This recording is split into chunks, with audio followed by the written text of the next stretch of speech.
What's up, Kiddick? So, na-miss ko mag-vlog-vlog dito sa phone ko. Kasi usually doon ako sa Osmo Packet nag-vlog. Pero, hi there! What's up? I'm back again dito sa Vertical Vlog Community.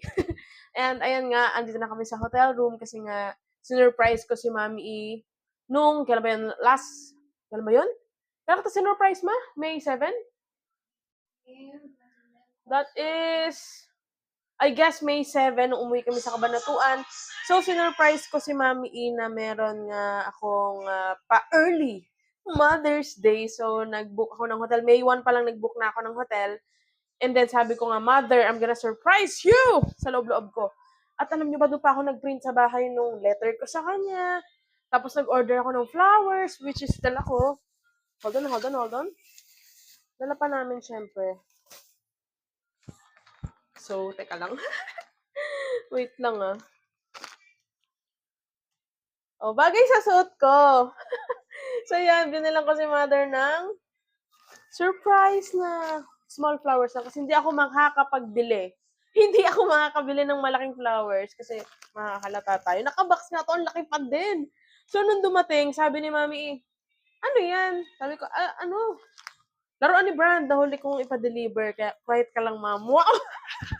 Yung pag ano tayo, ito. Look at this. I've got the... Hold on.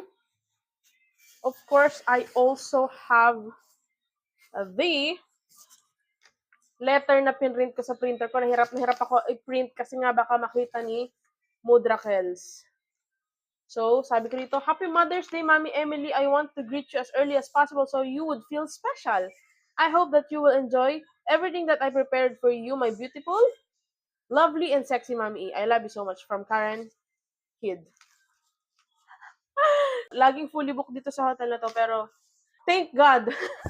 Thank God kasi nga, ayan, nakapag-book tayo. Ako ng May 1 for this event. Early ko din celebrate yung Mother's Day for Mom. Kasi nga, punuan. Saka gusto ko ma-surprise siya. Kasi pag sinurprise ko siya ng mismong Mother's Day, medyo mahirap makakahalata na. Nung nagsimba nga kami binanggit, next week po ay Mother's Day na. Tapos si Mama, Mother's Day na ba? Ayoko nga siya magkaroon ng clue. Pero ayun na nga, all good. Okay na yun. At gusto kong pakita sa inyo yung view. There! Ayun yung Okada. Bukas pupunta kami sa Okada. Nag-against the light kasi, didilim ako. Pero ayan, ang ganda ng view. Excited kami mag-swimming ni Brand and excited kami mag-swimming ni Brand at mag-breakfast. Alam mo, breakfast buddies kami nito eh. Oh yeah. Let's dance. Woo, woo, woo, woo.